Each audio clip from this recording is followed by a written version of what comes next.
viewers, I still remain your best science instructor, Engr Kingsley Efe, popularly known as the Son of Man. And I decided to come up with a topic today which is called electrostatics, because it has been a problem to most students that are actually in 100 level in various Nigeria institutions. So within a short period of time, I'm going to try as much as possible to simplify the topic which is called electrostatics. Now, talking about electrostatics, then we need to talk about charges that are actually at rest. And here we are more or less concerned about the flow of electrons, particularly. Okay, so in a particular body. Now, to start with, what is electric charge? We already know that electric charge simply means the rate of flow of electrons from one body to another body. That is what we refer to as electric charge. As we all know, a body tends to have what they call atom. And an atom consists of what? A proton and electrons, together with neutron. Now, how do you think what happened thereafter? Now, the proton simply means the one that carries what? Positive charge, while the electrons is what carries the negative charge. Now, based on that, how do you think protons are what? How do you think a body is being charged positively? We already know that by the time a body loses electrons, that body becomes positively charged. And when the body gains electrons, the body becomes what? Negatively charged. Now, again, if we move further to that, you'll see that we have a particular formula which is called Q equals to IT. And in this formula, what does your Q stands for? Your Q means the quantity of charge, which is meant to be what? In coulombs. And your I means the amount of current, which is actually measured in amperes. What about your T? Your T must be your time, which is measured in seconds. Now, sometimes we can also have, mathematically, we can also have Q equals to NE. Now, when we say Q equals to NE, that means we are talking about that the quantity of the charge in this case will now become the product of the number of electrons times the value of the charge of one electron. Mind you, what does the E stands for? It means equals to 1.6 times 10 to the power minus 19 coulomb. That is the value of the charge of one electrons. Now, when we move further to this, we can now discuss about what they call conductors and insulators. Of course, conductors are materials which allows the free flow of electrons or electric current through them. And we know that some examples of conductors are we have silver, we have copper, we have iron, and of course we have aluminium. In a nutshell, we can say all metals are good conductors of electricity. But the best known conductor is what still remains silver.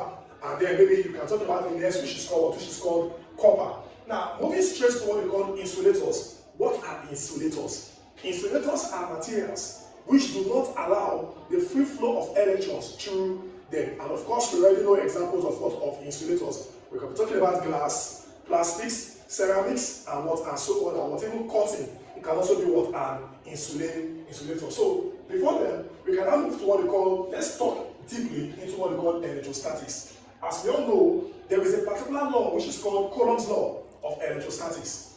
That's what we are going to look into now.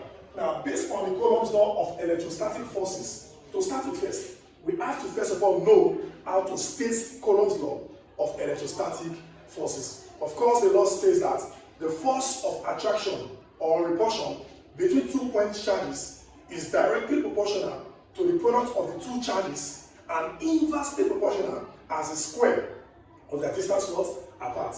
Now, this is what I'm trying to say mathematically. We have it as your force of attraction or repulsion to be actually varies directly as Q1 and Q2, and varies inversely as the square of their distance apart. Now, try to play with mathematics. You will see that when you remove this variation sign, you bring in equal to and a constant, which becomes Q1, Q2, all over arrow square. Yes, a lot of calculations can appear from this using this mathematical expression. But in this case, what does your K stands for? Your K is a constant. Your K is a constant, which is a constant of proportionality. It's a constant of proportionality. And mind you, the value of K is equals to, we can call it 9.0 times 10 raised to the power of 9 Newton meter square Coulomb square. Now this is what we call the value of K. And mind you, also if you go into details, you see that your K can also be 1 over 4 pi E naught. Yes, my K equals to 1 over 4 pi E naught. And in this case, which simply means if your K equals to 1 over 4 pi E naught, then it is possible that this expression will now turn into your F equals to Q1, Q2, all over, in place of my K, I can put 4 pi E naught, then R squared.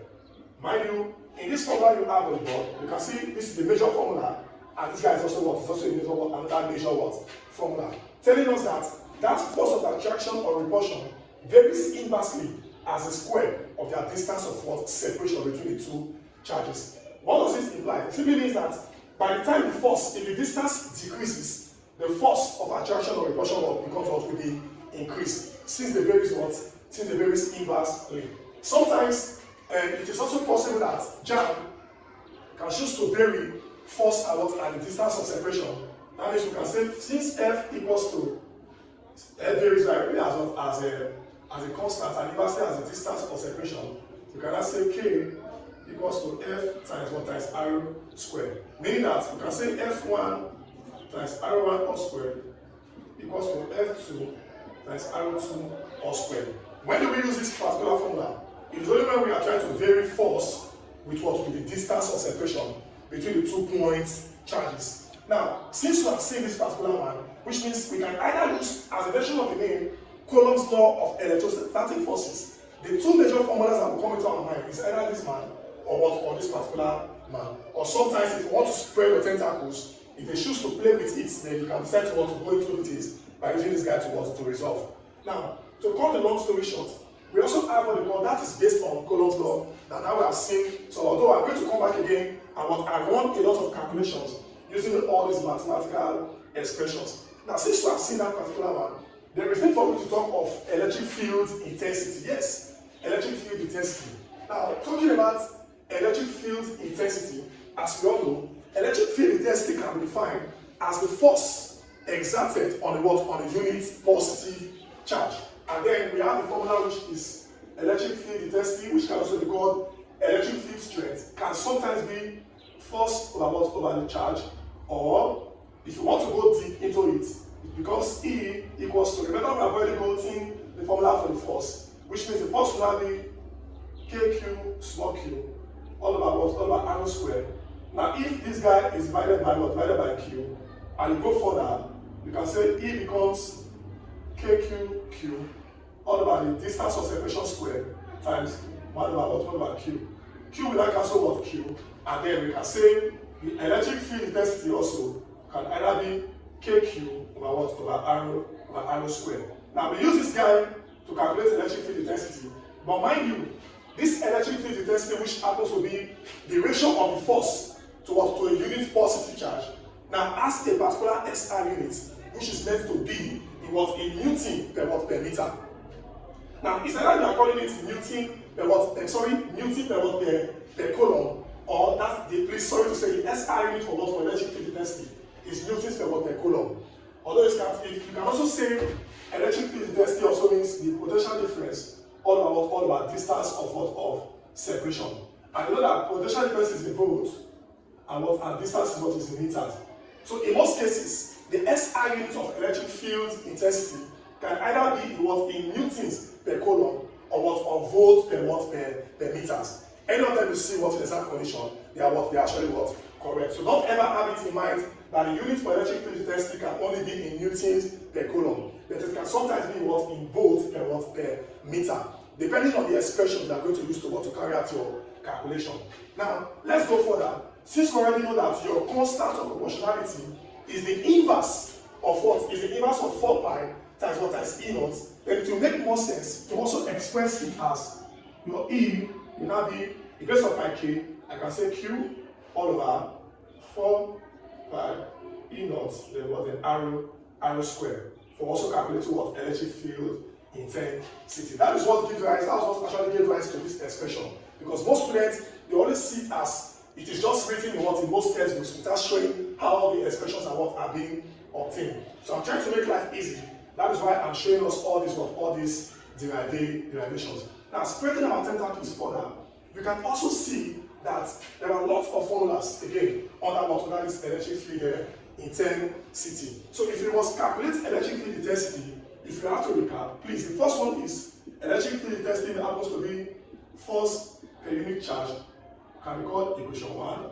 It could also be E equals to potential difference over the distance of separation, can call it equation 1 to equation 2. You can also say E equals to KQ over R squared, equation 1 to equation 3. You can also say E equals to Q over 4 pi E naught R squared, call it equation 4.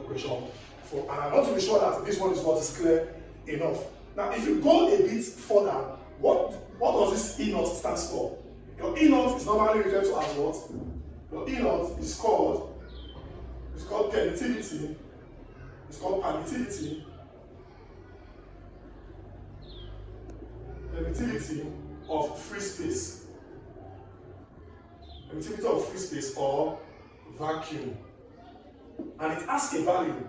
It asks a value which is equivalent to 8.854 times 10 to the power of, that's 8.854 times 10 to the power of minus 12. We are calling it farad per meter squared.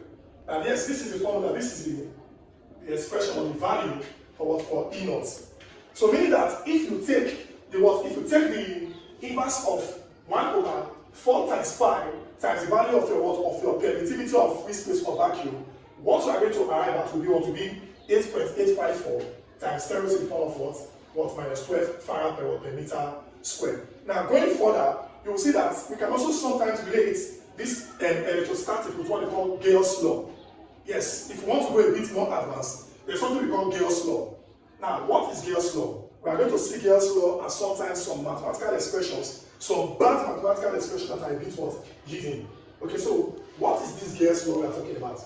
Yes, Gauss's law is only telling us that if we go a bit further about the Gauss's law, you see that Gauss's law is trying to tell us that the net flux of an electric field in a closed space is what is directly proportional to what? To the charge, which is the electric charge, or in that enclosed surface.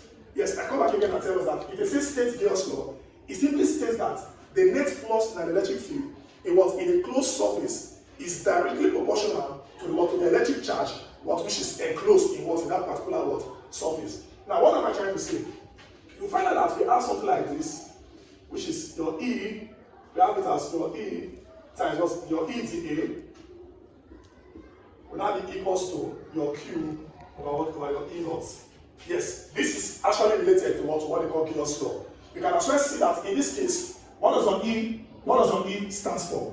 The resultant of what you're having here is normally referred to as your electric flux. We call this guy electric flux. This is called your quantity of charge in Coulomb, and this is called permittivity of free space. So based on what you have stated, if you go a bit further, you will see that you can integrate. And when you carry out further integration, you see that you can separate your E times the integral of the A equals to Q over E naught. And of course, we all know that when you integrate the A, you end up having E times A equals to Q over E naught.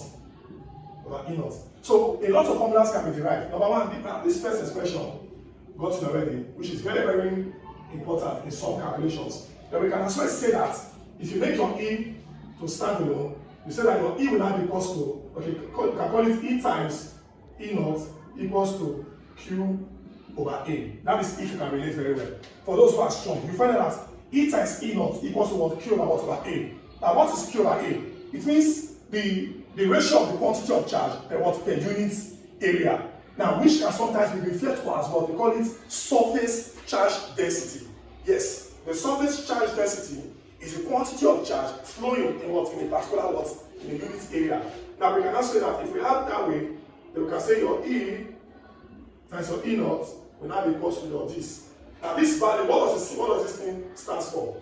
The symbol you have here, which is more or less like, is actually referred to as the surface charge density. Now, if you want to get your surface, that means with this, we can also say that if you go further, you see a lot of formulas are being exposed It's a very important formula that relates. You cannot say that your electric field, you see, we have actually drafted out a lot of formulas for electric field.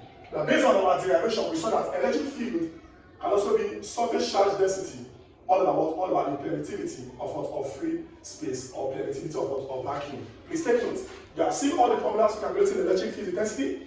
We have seen that calculator. We saw about 4, and we have added another one to it, which is called what? To make it 5. Now you see all these formulas drafted out already. That's for calculating what? Electric field intensity. Now, I believe that in my next video, I am going to destroy and bury all the calculations. But before that, we can also spread our tentacles into what they call capacitors. Yes, it is possible they can tell us what about capacitors. Now, capacitors are any device which can store electric charges. Yes, a capacitor is any device that can store electric charges. Now, if you have seen a capacitor before, you will now need to understand that a capacitor consists of 2 metal plate conductors that are parallel to each other. Then in between the 2 metal or parallel plate capacitors, there comes an insulating material, which is called the dielectric. Yes, you have 2 parallel plates. One is no longer than the other one, but they are evenly spaced. Now, in between the 2 of them, you now have what you call your dielectric constant, which acts as an insulating material. And what is its function? It prevents the charge from either plate of the capacitors from flowing into each other. That's why they call it an insulating material. Now, again, we can now move further to see and talk more about the same capacitors. If you have not seen the diagram before, the symbol for capacitors in the circuit is like this. Please remember that it is not a cell, because the 2 lines are parallel to each other. So this is called a capacitor. It is called a capacitor. But if we have it as one of the terminals is longer than the other one, it becomes a cell or a battery. So be careful not to mistake capacitors for that of a cell or a battery. Now, if you really want to go deep into this thing again, you will now see that this capacitor we are talking about, it has what they call by the time it is being charged, there's something we call capacitance. And what is capacitance? I will now expose us to it fully. Yes, if you have done capacitors and yet you don't know anything about capacitance, that means you are still a beginner. Now, what is this capacitance? Capacitance can be defined as the ratio of the charge on either plate of the capacitors to the potential difference across them. This is what I'm trying to say. Yes, we have it as your Q equals to CV. Yes, which is a popular formula under capacitors in series, under capacitance. In this formula you have on the board, what does your Q stand for? We already know that your Q is called quantity of charge, which is measured in coulombs. And we also know that our C is called capacitance. Yes, if your C is called capacitance, it is called capacitance of the capacitor. What will now be the SI unit of capacitance? It is meant to be in farad. They call it farad. Now, what about your V? I've already said your V is the potential difference. It's a potential difference. Your V is what is your potential difference. Now, if your V is potential difference, which can be measured in volts, then that means in some calculations, it is also possible that they might not give us the value of C, might not be in farad. They might want us to make one or two conversions. So how do we now run our conversions? It is very simple to run our conversions. The truth is that you have to have this thing in mind that 1 farad, which is we call it 1 microfarad, or let's say 1 millifarad, is equivalent to what we call 10 raised to the power of 3 farad. So when this is given to us in millifarad, and then want to multiply by 10 raised to the power of minus 3, to change it to farad. Then sometimes it can also be given to us as 1 microfarad, which is equivalent to 10 raised to the power minus 6 farad. What about, we also have it as 1, we have 1 nanofarad, which is 10 raised to the power minus 9 farad. And of course we have 1 picofarad, which is 10 raised to the power minus 12 farad. You see, all these are very technical and they are hidden. If you are given the questions, you can't just rush into it when you don't know how to convert from one unit to another. Now this we have about capacitors and what are capacitors. We are going to go deep now into it again, and then you will now see that sometimes these capacitors we are talking about, it could be that there are some factors that affect the capacitance of a capacitor. Yes, there are some factors that can affect the capacitance of a capacitor. And what are some of those factors? Now, before I go to those factors, let me show you something. Now, I will go deep into it. You will see that based on this, if I'm talking about two parallel plates with capacitors, where what we have in between them is going to be a free space or air. Then you will now come back and start saying that to start with first, we have it as first, our E, when derived already, we saw that our E is meant to be D over E naught. Mind you, what does our E stands for? Electric field intensity, remember, or electric field strength. Then what does your D stands for? This guy you see here is called surface charge density. And what about your E naught? It's called permittivity of vacuum or permittivity of free space. If you go deep into it again, you will see that this your D was derived as Q over A. Yes, I told us that the surface charge density is defined as the ratio of the quantity of charge per unit area. So when you make your substitution, your E will now be equals to your Q all over A times E naught. Or you can call it what? E naught A. Over E naught, there was an A. Now what is your expression? You see, for that, I have not gotten the capacitance. I am more interested in what is my capacitance, how to get the value. But if you look at this stuff you have on the board, you can also see that before now, your Q is equals to CV. Or if you don't want to use this particular one, you can also say that your E, you can say your E is equals to, remember we have one of the formula I've already cleared before, that our E is meant to be your V over D. So if you have it as your E equals to V all over D, what then are we going to do? Meaning that in place of my E, I can substitute what? V over D. And when I do that, you will not see, if any clear this part of the board, for you to have a clear picture of what I am doing. Now, if you replace your E with V over D, remember your V is called potential difference, and your D is called what is called distance. So here will now be V all over D equals to Q over E naught A. Now when you carry out one or two substitution, you will see that we have Q over V equals to what? Equals to E naught A over D. It's just change your solid formula that I'm actually dealing with in this case. But what is Q over V? Remember, recall from this expression we have, your Q equals to what? Equals to CV. So anywhere I see what? Q over V. If I make my C the subject formula here, it becomes what? Q all over V. So with that, we can now say Q over V can be called my C, which becomes E naught A over D. You can see how easy it is to get all these formulas. So if you cannot get your capacitance from this angle, it is possible you can get capacitance from this particular angle. Now what does this expression stand for? You see your C is called capacitance, I said, which is measured in farad. My E naught is called permittivity of free space or permittivity of vacuum. My A is called what is called the area or the surface area, and your D is what is called the distance. Now let's talk more into it. I already told us that we actually wanted to know some of those factors that affect the capacitance of the capacitor. And then we have the number one factor we're going to be looking at here. Will be called one is what is called the area. The area.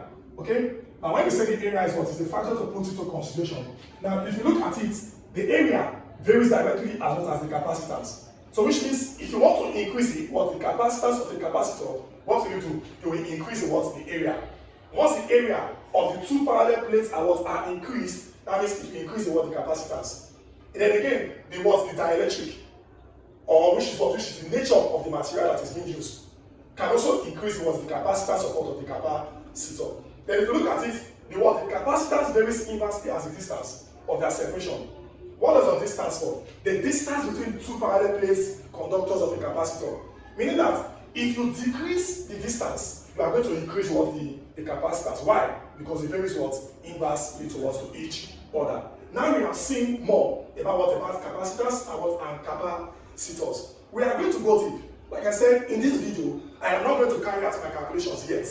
I'm going to create a special time to run all the calculations. I'm only trying to make life easy by providing all the necessary formulas we have on our materials, especially those students that are in Delta State University, which is called DELSU. Now, again, if I want to spread my tentacles further, then these capacitors we are talking about, they have a method and they have a method or a way with which they can be arranged. Yes, the same way we have resistors arranged or connected in series and in parallel, so also we have capacitors can be connected in series and in parallel. Now, what do you need to know about capacitors in series and in parallel? Yes, we are going to look, let's look at it like this. To start with, now when capacitors are connected in series, you have it like this. This is one capacitor, this is another one again, two, and this is going to be the third capacitor. The three of them are connected in series. I can call this guy C1, I can call this guy C2, second capacitor, and this guy was C3. Now let's assume that when capacitors are connected in series, I want you to know that when they are connected in series, they have the same quantity of charge flowing through them. It's a very, very, very important point to put into consideration. When they are connected in series, they have the same quantity of charge flowing through each of the capacitors. But what happens to their potential difference? They have different potential difference connected across the three of them. Let's say for example, we have something like this. They are all connected to a battery source or a source of EMF. And then that means with this guy, we can know that here, because their potential difference will be different, this guy will be called V1, he will be called V2, and he will be called V3. Why? Because the potential difference across each of them is different, but they have the same quantity of charge flowing across the three of them. Yes, when capacitors are connected, sorry to say, know that this is a positive and this is negative terminal. Now, note that when capacitors are connected in series, it is not the same as that of resistors. If you want to get their equivalent capacitance, we're going to use 1 over CT equals to 1 over C1 plus 1 over C2 plus 1 over C3. Yes, that is because they are connected in series. It is complete opposite to that of resistors. What is CT called? They can sometimes call it resultant capacitance, they can call it effective capacitance, they can call it combined capacitance, they can call it total capacitance, and they can call it resultant capacitance. Anyhow they call it, it still remains CT. But sometimes, if it happens that only two capacitors are connected in series, you can use this formula, which is CT will now be C1 times C2 all over C1 plus C2. It will work for you. I have tried it over and over again. It has it's now referred to as tested and trusted. Yes. Now again, this is what we are going to use to calculate the total capacitors in series and parallel. Now what about if you want to get the total charge? Because before I said, if you must get, please note this, very, very important. If you must get the individual potential difference across the three components that you have here, then you must first of all know what they have in common. That's why I said they all share the same quantity of charge. And for example, you have your Q equals to CV. You can call it CT. Your Q, total quantity of charge, will be the total capacitance times V. So with this formula you can get the total charge that they have in common.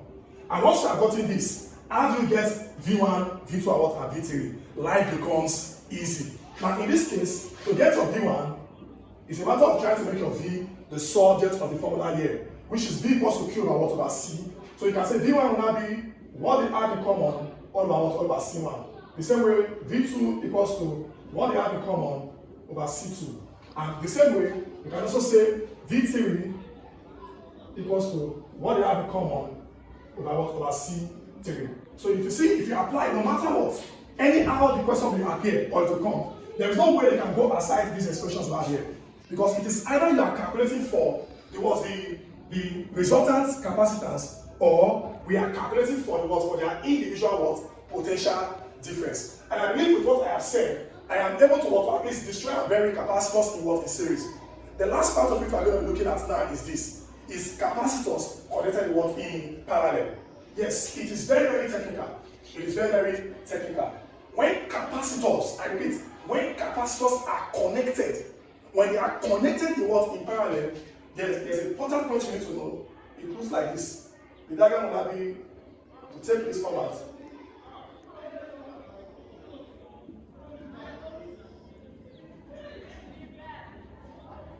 You have something like this, and then it will look like this. Yes. Here you have because C1, C2, and C3. And you can see maybe a source is connected across the water system, and then you have something like this, which is a battery source of what of EMF. Okay? Now in this case, since you already have this expression, you can also see that they are connected in parallel. So if peradventure a charge is flowing into this component, by the time the charge gets to this particular point, what will happen? It will spread. Some will go into C1, some will go into C2, and some will go into C3.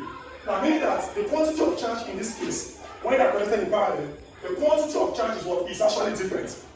Yes, the quantity of charge when they are in parallel is what is different, but their potential difference remains what remains the same in this case. What will now be the formulas that what I'm going to put into consideration? So in this case, when they are connected in parallel, to get your CT will just be C1 plus C2 plus C3. That is what I'm going to have when they are connected in series. It's very simple. So when they are connected in parallel. Now, you want to get the total of PD. Because I said the first thing you do is to get what they all have in common. Since they have the same PD, then we can say your V, from here you have your Q, equals to what? Equals to CV. And your V will now be the total charge given to us, all about your CT that you have already calculated for. And when you have gotten your V, now how do you now get their individual charges which differs across each of them? Here can be called Q1, here can be called Q2, here can be called Q3. So how do I get Q1? I can get Q1 by saying Q1 will now be what they have in common, which is C1 times V, and my Q2 having C2 times V, and your Q3 now be C3 times V. You see, life has what has been made easy. With this little information I've gotten, you see that I'm able to at least to run whatever to do with capacitors in series and capacitors in parallel. Now the last part we're going to look at before we end this particular video is going to be energy energy stored by a capacitor. Yes, the energy stored by a capacitor sometimes can either be calculated for by using what we call your E, or you can call it energy or work done, can be equals to half QV, or you already know that here your Q equals to CV. What happens thereafter? Meaning anywhere I see my Q, I can replace it with CV, and the formula will now be equals to half times what? Times my CV times my V. And if you look at it carefully, you now have half the CV squared. So you can see that the energy stored by a capacitor does not really have much calculations and much information. So when I want to look at calculations in my next video, then please, you will know that the energy stored by a capacitor is going to be half QV or half CV squared. Yes, thank you for your time, and then I rename my humble self Engr Kingsley Efe, popularly known as the Son of Man. Thank you.